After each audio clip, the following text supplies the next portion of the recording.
Hey guys, Maxwell here. I'm just relaxing on my porch after a full day of snorkeling. I had a great time. I hired a longtail boat to take me out to another island right nearby to do some snorkeling, some amazing reefs, and a great time. A great exercise too. I didn't realize how good exercise snorkeling can be, but I like to go pretty deep. I probably got about 40 feet deep today, and I stand under. Not going to challenge David Blaine for the record, but I probably would stand under almost a minute. So it was a blast. But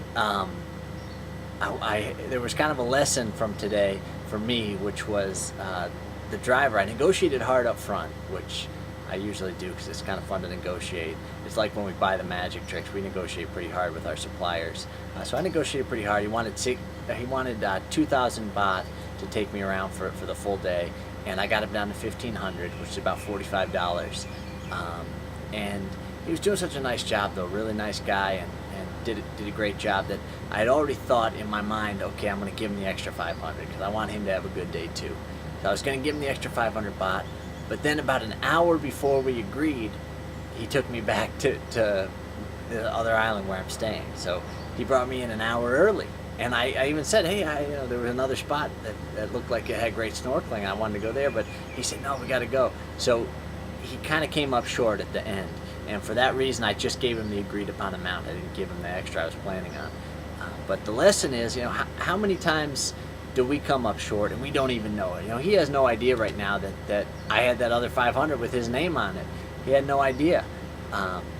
But how many times do we miss out on stuff because we don't go the extra mile? I've seen it at Penguin. We've had some employees in the past, one in particular who was just, a complete all-star. He did such a great job, but he totally carry the day and do a superhero performance, but then he'd come up a little bit short at the end. He'd say, oh, I'm not taking those last few boxes, or I'm not doing that, I'm not packing these last few orders. There was just sometimes when if he'd just done that 10 or 15 minutes or half an hour extra work, then all the reward would have been his. But instead got this bad taste in my mouth, like he'd come up a little bit short, even though the truth is he'd done more work than anybody else that day. And the same here with my driver today.